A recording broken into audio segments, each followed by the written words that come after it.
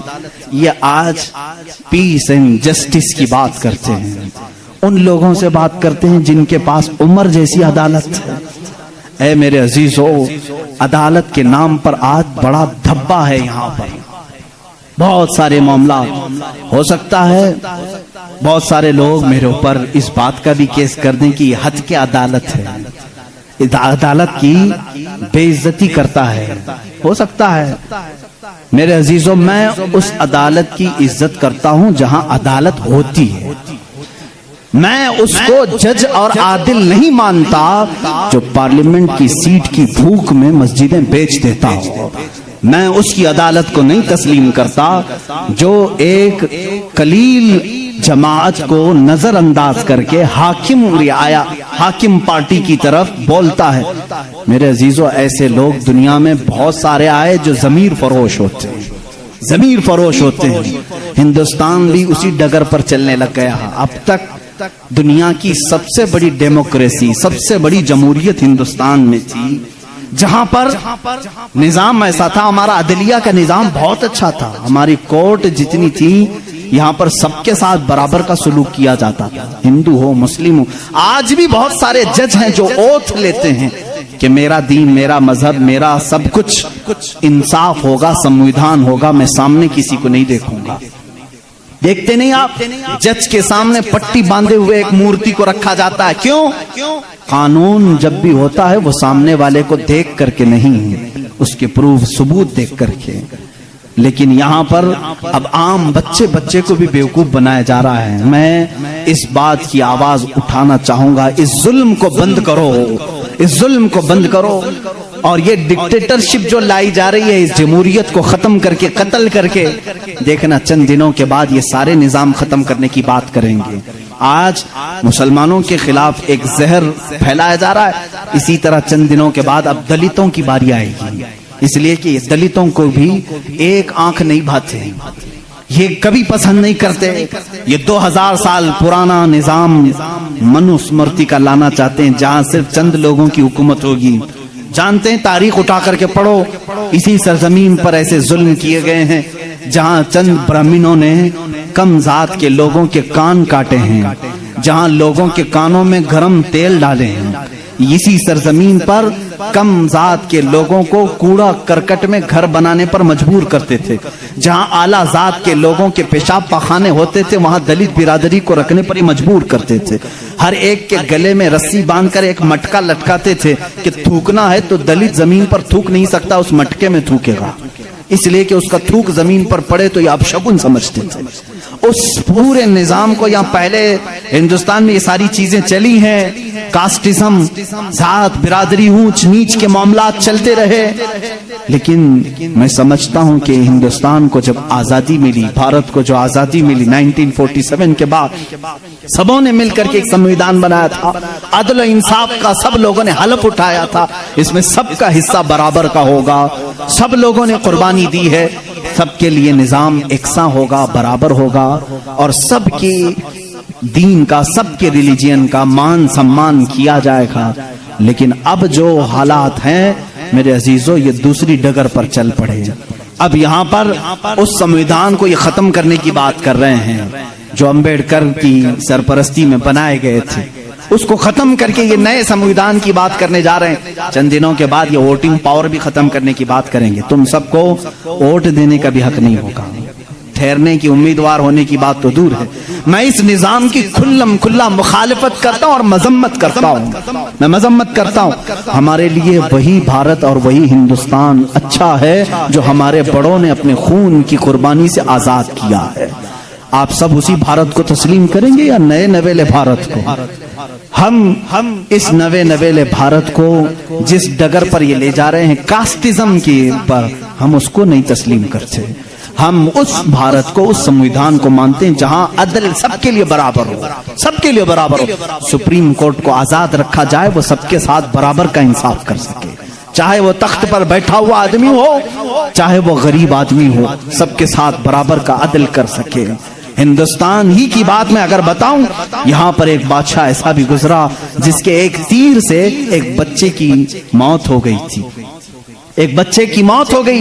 عورت جو بچے کی ماں تھی وہ مقدمہ کر دی چیف جسٹس کے پاس۔ اس وقت کے جو چیف جسٹس تھے قاضی سراج الدولہ، انہوں نے طلب کیا بادشاہ کو طلب کیا، اسی ہندوستان کی بات کر رہا ہوں۔ عورت ایک جگہ کھڑی ہے، وقت کا بادشاہ ایک جگہ کھڑا ہے۔ عورت نے کہا میرے بچے کو ان کے تیر سے موت ہو گئی۔ بادشاہ شکار کھیل رہا تھا، چوک کے تیر لگ گیا۔ بادشاہ نے کہا ہاں میرا تیر لگا تو ہے، گواہ بھی ہیں، سپاہی بھی گواہ ہیں، عورت بھی گواہ ہے۔ دو آپشن ہوتے ہیں موت کے بعد، کسی کا کچھ قتل ہو گیا انجانے میں، چوک کر اگر قتل ہو گیا، دو آپشن اسلام دیتا ہے۔ اس عورت کو قاضی نے کہا تیرے پاس دو آپشن ہیں، چاہے تو اپنے بچے کی موت پر دیت لے لے، کچھ پیسے لے لے بادشاہ سے اور اسے معاف کر دے، یا چاہے تو جان کے بدلے جان لے لے، بادشاہ کی جان بھی لے سکتی ہے۔ قاضی نے فیصلہ سنا دیا، یہ نہیں کہ بادشاہ کو چھوڑ دینا ہے، دونوں آپشن عورت کے اوپر۔ وہ عورت نے جب دیکھا کہ عدل کا یہ پیکر اسلامی نظام ہے، بادشاہ کے تیر لگا ہے اور قاضی صحیح فیصلہ دے رہا ہے، اس عورت نے کہا اگر یہ قاضی آج اس طرح کا صحیح فیصلہ دے رہا ہے تو اس طرح کے بادشاہ کی وجہ سے ہی، بادشاہ ایسا ہوگا اسی لیے قاضی ایسا ہے۔ اس عورت نے کہا میں اس بادشاہ کی جان بخشتی ہوں، میرے بچے کے لیے جو دیت بنتی ہے وہ بادشاہ مجھے دے دے۔ بادشاہ نے جتنی دیت بنتی تھی اس سے زیادہ اسے دیا، اور جب یہ معاملہ ختم ہوا تو بادشاہ قاضی کے پاس آیا اور اپنا جبہ کھولا، اس میں خنجر تھا، خنجر نکالا، کہا قاضی، وہ اس وقت کے سپریم کورٹ کا چیف جسٹس تھا قاضی۔ بادشاہ کیا کہتا جانتے ہو؟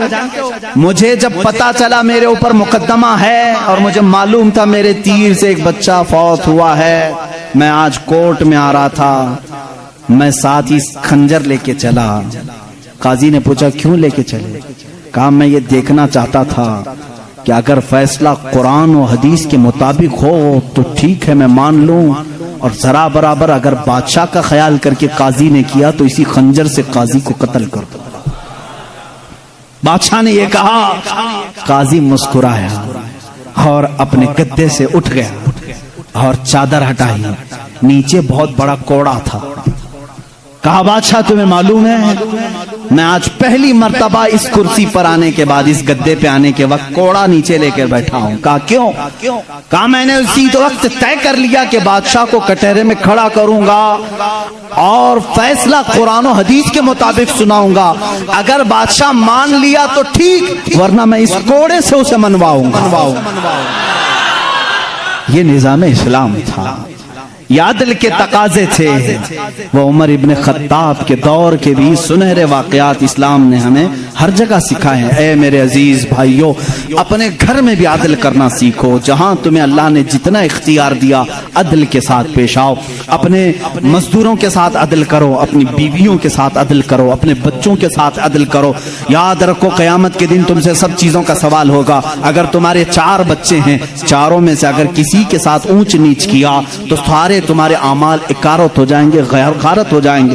ایک بچے کے ساتھ بھی تم ناانصافی نہیں کر سکتے، سارے کے ساتھ برابر کا سلوک کرو۔ اگر کسی کی 2 بیویاں ہیں تو فرمایا گیا عدل کا تقاضا پورا کرو۔ ماں باپ اگر دونوں ہیں تو دونوں کے ساتھ عدل کا تقاضا پورا کرو۔ یہ نہیں کہ ماں کی طرف جھکاؤ ہو گیا باپ کو گالیاں دیتا ہے، یا باپ کی طرف ہو گیا ماں کو کوستا ہے، نہ، سب کے ساتھ عدل اسلام سکھاتا ہے۔ تم اگر کسی کمپنی کے مالک ہو، فیکٹری کے مالک رکھو, مزدوروں کے ساتھ عدل کرو, اس لیے کہ قیامت کے دن اس سے بھی تمہارا سوال ہوگا. عدل اسلام سکھاتا ہے. وہ عمر ابن خطاب رضی اللہ تعالیٰ عنہ کی زندگی پاک سے ہمیں ملے ہیں. میرے عزیزو, خلاصہ کلام, زندگی میں دو باتیں آج لے کر کے جاؤ. ایک صدیق کی صداقت, دوسرے عمر کی عدالت. اگر یہ زندگی میں آ گئی تو سمجھ لو, اقبال نے کیا کہا ہے جانتے ہیں؟ شاعر مشرق کہتے ہیں سبق پڑھ پھر صداقت کا, عدالت کا, سخاوت کا. سبق پڑھ پھر صداقت کا, عدالت کا, سخاوت کا. لیا جائے گا کام تجھ سے دنیا کی امامت کا.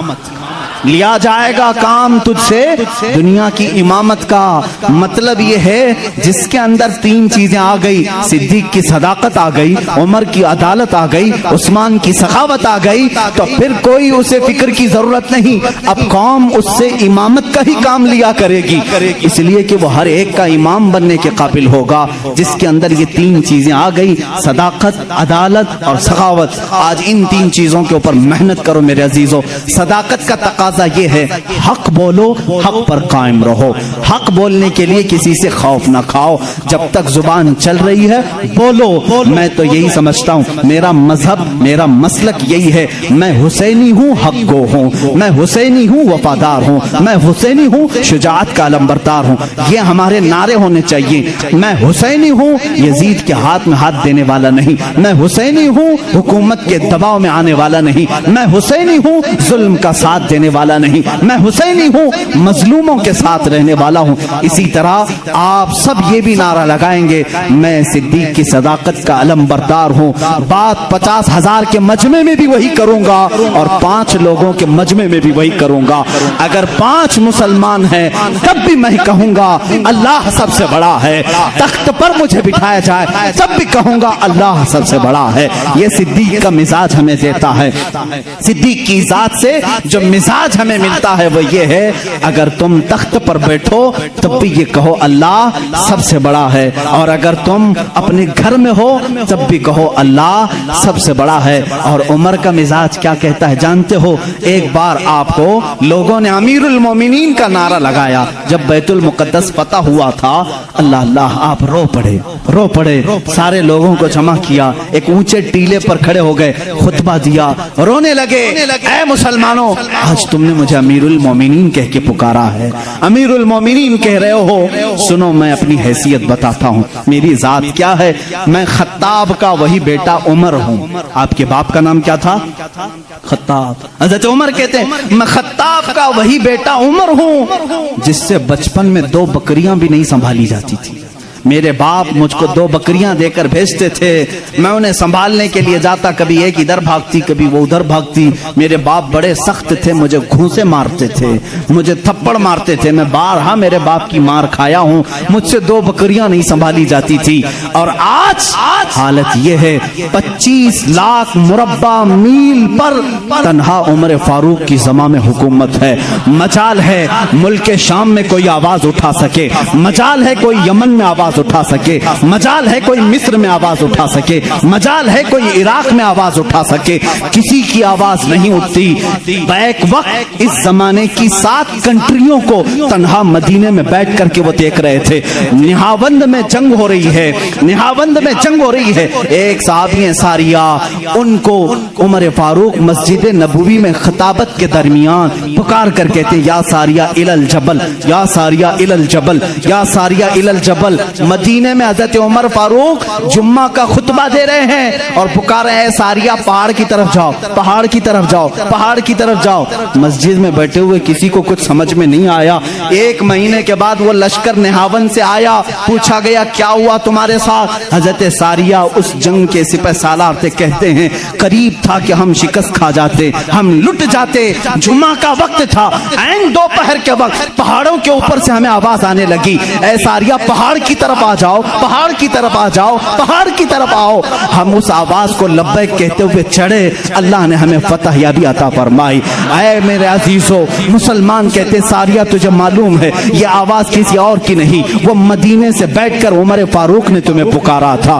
جب رسول اللہ کا یہ غلام, رسول اللہ کے یہ غلام مسجد نبوی کے منبر سے آواز دے کر کے ملک شام کے نہاوند میں مدد کر سکتے ہیں تو پھر میں یہ کیوں نہ کہوں ہم ہم یہاں سے پکارے وہ وہاں سے سنے، مصطفیٰ کی سماعت پہ لاکھوں سلام، دور و نزدیک کے سننے والے وہ کان لالے کرامت پہ۔ یہ ہمارا عقیدہ ہے۔ بریلی کے امام نے جو عقیدہ دیا وہ بریلی کا نہیں، وہ مدینے کا عقیدہ ہے، وہ مدینے کا عقیدہ ہے، وہ صحابہ کا عقیدہ ہے۔ بات میں یہ کہہ رہا تھا حضرت عمر نے کیا مزاج دیا جب آپ کو امیر المومنین پکارا گیا، انہوں نے کہا میں وہی خطاب کا بیٹا ہوں جس سے 2 بکریاں نہیں سنبھالی جاتی تھی، آج 25 لاکھ کلومیٹر مربع اسکوائر کلومیٹر میں تنہا سنبھالتا ہوں۔ جانتے ہو اے صحابہ، اے تابعین، اے مومنین، کس وجہ سے؟ اس لیے کہ پہلے میں خطاب کا بیٹا تھا، اب رسول کا غلام ہوں۔ جب سے میری نسبت رسول اللہ سے ہے، ہر چیز اللہ نے میرے زیر نگین کی ہے۔ جب تک